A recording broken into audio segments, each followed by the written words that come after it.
And what's up, everybody? I was going to do a little video on some of the main points that separate the CK Mace away from other plate loadable maces. So first off, we have the Canteen, which threads onto any CK handle. You can fill it up with whatever you want.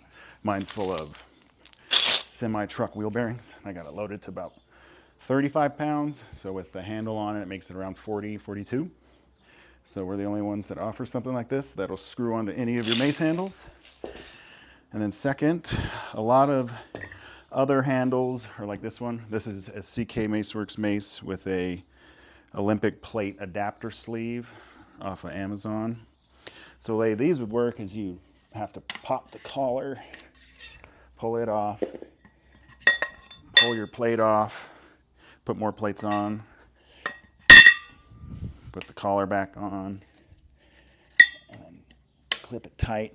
And now you're ready to swing, but now you're relying on this collar when the mace is in the vertical position to hold the weights up, which maybe isn't the biggest deal, but you can hear that they're moving already.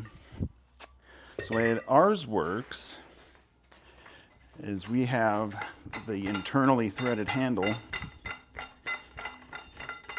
and I got the extended loading pin on here, so it's our medium length pin. So you'd have to thread it on and off like that, add your weights to it,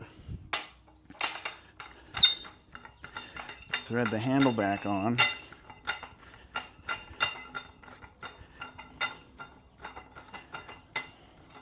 so there's still a little bit of messing around, but then the trick, you stand on it, crank it one more time.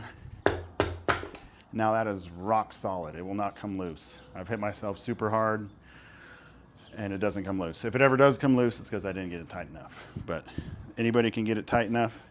And now it is just ready to swing. Nothing will move. There's no risk of anything falling. Check it out.